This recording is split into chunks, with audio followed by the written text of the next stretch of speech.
우리 주위를 살펴보게 되면 믿음의 가정이 온전하게 선 가정이 있는 반면에 그렇지 못한 가정이 있습니다. 그래도 감사한 것은 그 가족의 구성원 중에 아예 교회를 등지면 참 가슴 아픈 일일 텐데요. 근데 그렇지만 그렇게 완전히 등을 지진 않고 한 1년에 한 3번 정도 교회에 나오시는 일들이 있는 가정들이 있습니다. 제가 그것을 봤는데요. 대부분 언제 이렇게 1년에 한 3번 정도 교회에 나오게 되느냐? 여러분 다 짐작하시죠? 부활절이 바로 그 날이고요. 그리고 또 오늘 추수감사 주일이 그 날이고 마지막은 어떤 날일까요? 성탄절이요. 맞습니다. 이렇게 3번 정도 교회에는 그래도 다른 날은 몰라도 부활절, 추수감사 주일, 성탄절은 교회에 나와야겠다 이런 마음을 가지고 그래도 교회를 완전히 등지지 않고 이렇게 교회를 나오는 일들이 있습니다. 자, 그런데 구약시대에도 하나님께서 우리들에게 1년에 한 3번 정도는 내 앞에 나와라 이렇게 말씀하셨습니다. 출애굽기 34장 23절 말씀을 보게 되면 너희의 모든 남자는 매년 3번씩 주 여호와 이스라엘 하나님 앞에 보일지라 라고 말씀하셨어요. 근데 이 3번이 어떠한 3번이냐? 무교절이고요, 초실절이고, 그리고 수장절. 이렇게 3번 하나님 앞에 나와서 그의 모습을 배워야 된다라고 말씀하셨어요. 그런데 오늘 이 추수감사 주일과 연관이 깊은 그 절기상 그 시간의 그 흐름상 가장 깊은 관계가 있는 날이 언제냐? 수장절이 추수감사 주일과 함께 그 시기가 맞아떨어집니다. 그러면 당연히 이스라엘 백성도 구약시대에 하나님께서 명령하신 대로 그렇게 3번 나아뵀다면 또 지금 우리가 살아가고 있는 이 시대 가운데에 완전히 그 믿음을 등지지 않았다면 그래도 추수감사 주일은 나와서 함께 예배를 드려야겠죠. 그런데도 여러 가지 상황들이 그렇게 하지 못해서 이 자리에 나오지 못하신 분들이 있는 줄 압니다. 많이 기도해야 되겠고 그리고 더 많이 우리가 사랑으로 섬겨서 정말 그 발걸음이 이렇게 3번 나올 수 있도록 바뀌어지고 또 그 3번 나왔었던 그 발걸음이 이제는 매주 52주 나와서 함께 예배드리고 하나님께 영광 돌리는 그런 날이 속히 오기를 간절히 축원드립니다. 오늘 시편을 보게 되면은 대표적인 감사 시편이에요. 이 감사 시편 매우 유사한 시편을 하나 꼽자면은 시편 118편이 오늘 본문인 시편 136편과 매우 유사합니다. 그 시작을 보게 되면은 한 글자 조사가 하나 더 들어가 있느냐 들어가 있지 않느냐 그 차이인데 시편 118편 1절과 136편 1절을 보면은 이렇게 언급이 됩니다. 여호와께 감사하라.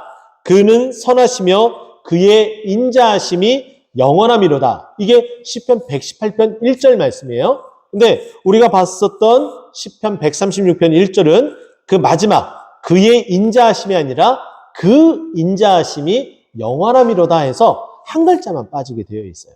근데 거의 내용이 거의 흡사한데 오늘 우리가 본 본문은 그 선하심과 인자하심이 영원함이로다 요 구절을 계속해서 반복하는 모습을 볼 수가 있습니다.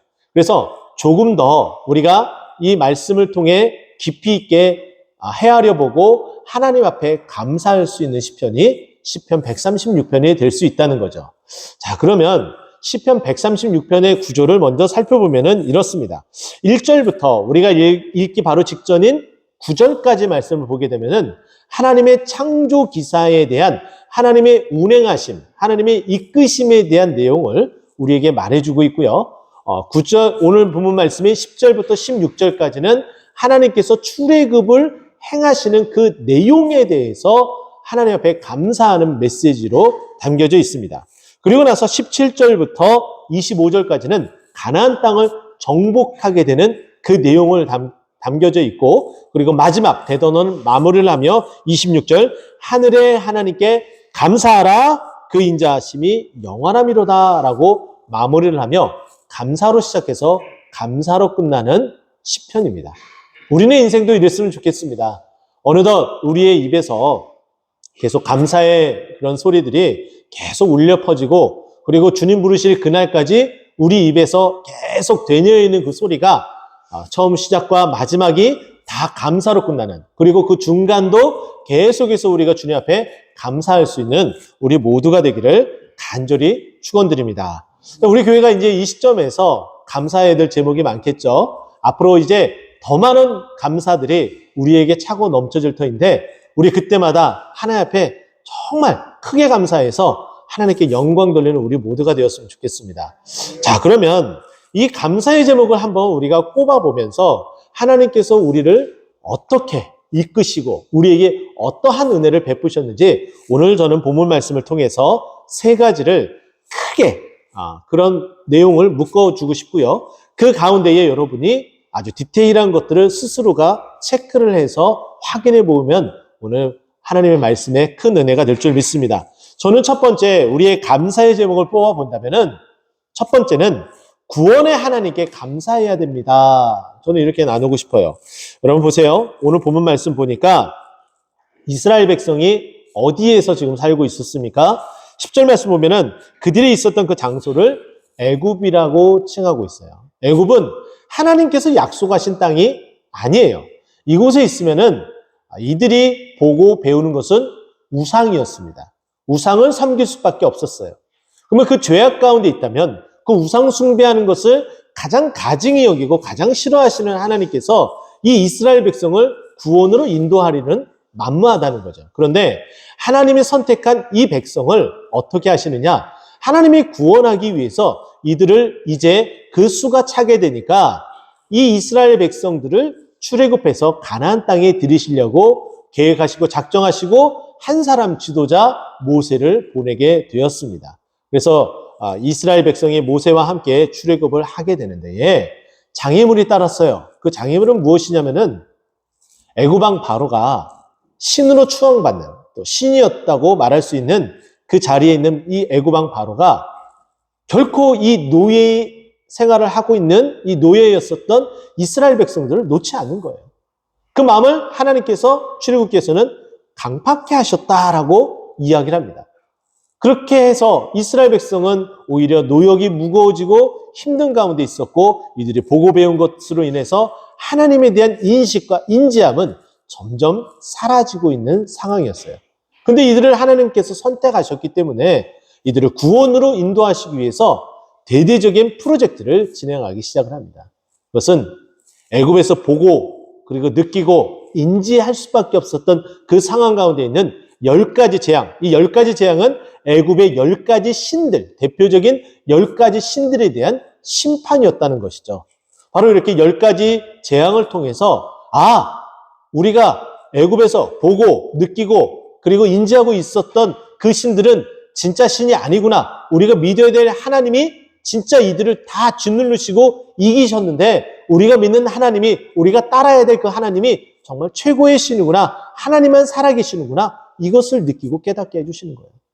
이것을 통해서 이제 이스라엘 백성을 출애굽하게 하시죠. 그래서 11절 말씀 보니까 이스라엘을 그들 중에서 인도하여 내었다라고 말씀하고 있어요. 그곳에서 이제 애굽에서 벗어나게끔 하신 것이 하나님의 방법이었어요. 근데 하나님은 그저 아무런 능력이 없으신 분이 아니라 강한 손과 표심팔로 하나님의 그 능력으로서 어떻게 하셨다는 거예요? 그곳에서 인도하여 내셨기 때문에 이스라엘 백성이 감사할 수 있었다라고 고백하고 있습니다. 또 뿐만 아니라 이스라엘 백성들을 구원하기 위해서 어떻게 하셨냐면은 홍해를 가르셨어요. 홍해 앞에 있었을 때는 절망감밖에 없었습니다. 이제 그곳에서 그냥 노역을 하고 먹는 것을 그냥 먹을 수 있었으면 좋으련만 이제 그곳에서 나와서 뒤에는 애굽 군대가 죽이려고 쫓아오고 앞에는 홍해가 가르막히고 이제 죽는구나. 죽을 수밖에 없구나. 이런 생각이 들 찰나에 하나님께서 어떻게 하셨습니까? 홍해를 가르셨어요. 심지어는 그냥 가르신 것이 아니라 출애굽기 말씀을 보게 되면은 마른 땅같이 가르셨다라고 이야기를 합니다. 그 마른 땅을 너무나 자연스럽게 진흙벌이 되어서 질퍽질퍽한 곳이 아니라 마른 땅이 되어서 너무 유유자적하게 한 걸음씩 한 걸음씩 콧노래를 부르면서 건너갈 수 있었어요. 근데 그 홍해를 건너갈 때 보세요. 양쪽에 물벽이 이루어졌겠죠? 그 물벽에서 뛰어노는 물고기를 보면서 신기함과 그리고 하나님의 행하신 그 놀라운 일들을 보면서 유유자적하게 한 걸음씩 걸어나가기 시작을 했습니다. 자, 그렇게 홍해를 통과하게 되고 건너게 되고 그리고 뒤쫓아오는 이스라엘 군대들을 어떻게 하셨어요? 이제 그 홍해의 물을 다시 원상복귀시켜서 이스라엘 자신들을 죽이려고 쫓아오는 애국 군대를 다 물살, 수장시켜 버리는 놀라운 큰일을 하나님께서 행하셨다는 거예요. 하나님은 이렇게 우리를 구원하기 위해서 하나님의 그 능력을 다하여서 큰일을 행하셨습니다. 마찬가지겠죠. 하나님은 우리를 구원하기 위해서 하나님의 모든 수단과 방법을 다 동원하셨는데 그 중에 최고의 방법이 예수님을 이 땅에 보내주신 것이었습니다. 우리는 죄로 인해서 우리 스스로가 이 죄의 문제를 해결할 수 없는 존재였어요. 그런데 하나님이 어떻게 하셨다고요? 예수님을 신이신 하나님의 그 아들을 이 땅에 내려보내셨어요. 뿐만 아니라 그분이 직접 십자가에 못 박혀 돌아가심으로 우리가 피를 흘려 죄사함을 받아야 되는데 예수님이 대신 그 피를 흘리셨고 예수님이 그 피 흘리심이 우리에게 미쳐서 어떻게 됐다는 거예요? 우리가 구원함을 받았다는 거예요. 이제는 더 이상 피를 흘리지 않아도 됩니다. 이제는 더 이상 그 피 흘림이 없이 우리는 온전히 우리를 구원하기 위하여 이 땅에 오신 예수 그리스도의 그 이름을 믿으면 구원을 얻으리라라고 우리에게 말씀하셨어요. 그래서 우리가 구원받은 백성으로서 그 구원받은 간격으로서 우리가 매주일 주님 앞에 나와서 예배 드리는 거예요. 그래서 항상 예배 드릴 때마다 그 구원의 감격으로 예배를 드려야 되기 때문에 모든 예배는 감사의 예배가 되어야 됩니다. 또 추수감사주일이 되면 당연히 더더욱더 우리의 구원에 대한 것을 다시 한번 붙잡고 다시 한번 확인하며 나가야겠죠. 하나님께서 우리 이 구원을 계속 은혜를 베푸셔서 주께서 구원받는 사람을 날마다 더하게 하는 부흥케 되는 우리 동토는 꽃동산교회 되기를 간절히 축원드립니다. 하나님께서 우리를 어떠한 상황 가운데 인도하시고 구원하시느냐? 시편 40편 2절 말씀 보면은 이렇게 우리에게 언급을 하고 있어요. 나를 기가 막힐 웅덩이와 수렁에서 끌어올리시고 내 발을 반석 위에 두사 내 걸음을 견고하게 하셨도다라고 말씀하십니다. 우리도 이스라엘 백성처럼 우리 민족도 우상 숭배에 가득한 나라였어요.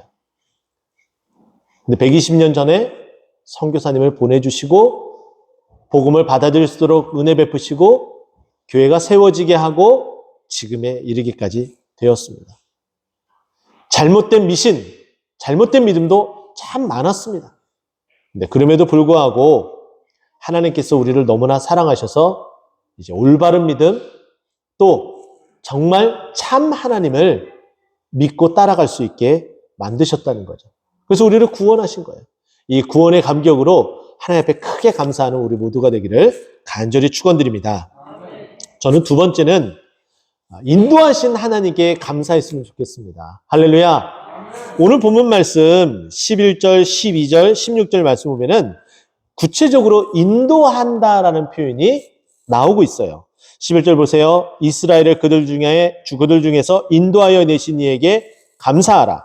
또 12절 말씀 보면은 강한 손과 표심팔로 인도하여 내신 이에게 감사하라. 또 16절 말씀 보니까 그의 백성을 인도하여 광야를 통과하신 이에게 감사하라. 이렇게 말씀하고 있어요. 자, 인도한다라는 이 의미의 뜻을 저는 또 다르게 해석을 한다면은 하나님이 함께 하셨다라는 의미예요. 인도하는데 함께 하지 않고 인도할 수 있나요? 당연히 함께 해야겠죠. 하나님은 하나님의 백성들과 함께 하기를 원하시는 참신, 참 하나님이세요. 직접적으로 우리와 정말 함께 하기 위하여서 예수님은 이 땅에 육신의 몸을 입고 내려오셨고 또 그것을 예견하기 위해서 하나님이 우리와 함께 하신다라는 그 이름인 임마누엘로 임하셨습니다. 또 뿐만 아니라 더 나아가서 예수님이 십자가에 못 박혀 돌아가시고 승천하시기 바로 직전에 마태복음 마지막 말씀 보면은 내가 너희와 항상 함께 있으리라 라고 말씀하셨어요. 항상 함께 하시는 하나님이세요. 근데 항상 함께 한다는 그 말씀은 우리를 인도하여 내신다라고 말씀하고 있는 거예요. 자, 인도한다. 오늘 본문 속에 나타나는 이 인도한다라는 이 히브리어 동사의 의미를 살펴보면은 하나님께서 강압적으로, 주권적으로 붙들어서 끌고 가신다라는 거예요. 저는 우리 교회가 그런 줄 믿습니다. 우리가 정말 힘들고 어려워서 정말 내려놓고 싶은 마음이 들었음에도 불구하고 하나님이 안 된다, 쓰러져서는 안 된다, 내가 피값으로 산 내가 사랑하는 내 교회다 라고 말씀하시면서 우리를 붙잡고 힘을 주시면서 함께 우리를 끌고 가고 계시는 거예요. 인도하고 계시는 거예요. 이것을 우리 주위에서도 이제 우리 교회를 보면서 많은 이와 같은 고백들이 일어날 거예요. 마치 아브라함을 바라보는 아비멜렉의 목소리와 같을 것이라 저는 여겨집니다. 여러분, 아브라함이 온전한 우리 믿음의 조상으로 여기고 있지만 그의 삶의 족적들을 보면은 그러하지 못했다는 걸 너무나 잘 알고 있습니다. 대표적으로 아브라함이 실수한 부분을 동일한 그 실수의 반복이 있었던 걸 우리 너무나 잘 알고 있죠. 애굽으로 피신하였을 때 어떻게 했습니까? 자신의 아내를 누이라고 속였습니다. 또 뿐만 아니라 그랄 지방에 가서도 자신의 이 목숨, 이 생명을 유지하기 위해서 자신의 아내를 누이라고, 사라를 누이라고 속이는 일이 발생했습니다. 그로 말미암아 그 그랄 왕 아비멜렉이 사라를 자신의 아내로 맞아들이고 그리고 관계를 맺으려고 하는 바로 그 직전에 하나님께서 그 아비멜렉에 현몽하였습니다. 나타나셨어요. 그래서 그 사라에게 아무런 일도 하지 말아라 라고 말씀하시고 아브라함을 통해서 사라의 몸에서 그의 아들 이삭이 나올 수 있도록 하나님께서 기적적으로 역사하셨어요. 자, 이때 아비멜렉의 후에 이 아브라함의 모습을 보면서 이렇게 이야기를 합니다. 창세기 21장 22절 말씀인데요. 내가 무슨 일을 하든지 하나님이 너와 함께 계시도다. 할렐루야. 그러면서 함께하지 않고서는 도저히 인도할 수가 없어요. 하나님은 아브라함에게 함께 하시면서 인도하셨다는 거예요. 그가 잘못을 했던, 잘못을 하지 않았던 어떠한 상황 가운데 있을지라도 하나님은 아브라함을 인도하셨다는 거예요. 저는 우리 교회뿐만 아니라 여러분의 삶 가운데서도 하나님이 그렇게 행하신 줄 믿습니다. 우리가 믿음의 본을 보이며 하나님이 예쁘시게 보는 그 믿음의 모습으로 살아왔던, 살아오지 않았던 하나님은 여러분과 함께 하시며 여러분들이 온전한 자리에 쓰기를 원하셔서 여러분을 강압적으로 때로는 하나님이 쓰러지지 않게끔 붙드시면서 여러분을 이곳까지 인도하신 거예요. 그래서 우리는 이곳까지 인도하신 하나님, 나를 도우신 하나님, 나를 인도하신 하나님, 에베네셀 하나님을 고백할 수 있는 거예요. 여기까지 우리를 도우셨다라고 고백할 수 있는 거죠. 이와 같이 우리의 삶에 늘 하나님의 인도하심으로 우리의 삶에 감사함이 넘치는, 하나님의 함께 하심으로 감사함이 넘치는 우리의 모든 삶이 되기를 간절히 축원드립니다. 저는 세 번째는 기적을 베푸신 하나님께 감사해야 됩니다. 이렇게 나누고 싶어요. 여러분, 오늘 본문 말씀 보니까 애굽에서 출애굽할 때의 그 상황들, 하나님의 강권하심으로 장자를 치신 이야기가 나옵니다. 그런데 장자를 치기 전에 9가지 재앙도 하나님께서 기적적으로 베푸셨어요. 또 그곳에서 나올 수 있도록 하나님께서 낮에는 구름 기둥으로, 밤에는 불 기둥으로 인도하셨어요. 그렇게 허겁지겁 도망쳐 나오듯이 그렇게 나올 때에 뒤에서 쫓아오는 애굽의 군대를 하나님께서 막으셨어요. 이거 다 기적입니다. 하나님께서 놀랍도록 기적을 베푸신 거예요. 또 뿐만 아니라 그렇게 도망가고 있을 때에 홍해가 가르막혀졌을 때 어떻게 합니까? 하나님께서 밤새도록 동풍을 불게 하시고 마른 땅이 되어서 그곳을 터벅터벅 걸어갈 수 있도록 하나님께서 만드셨어요. 이거 기적이에요. 놀랍도록 하나님께서 큰 일을 행하신 겁니다. 또 뿐만 아니라 오늘 본문 말씀 보니까 바로를 쫓아오는 그 바로의 군대가 다 어디에 수장되어져요? 홍해 바다에 다 빠지게 돼요. 더 나아가서 16절 말씀 보세요. 이스라엘 백성을 광야에 놓여서 40년 동안 그곳에서 생활하게끔 만듭니다. 광야 생활 40년. 이게 정말 쉬운 일일까요? 정말 상상하기도 힘든 일입니다.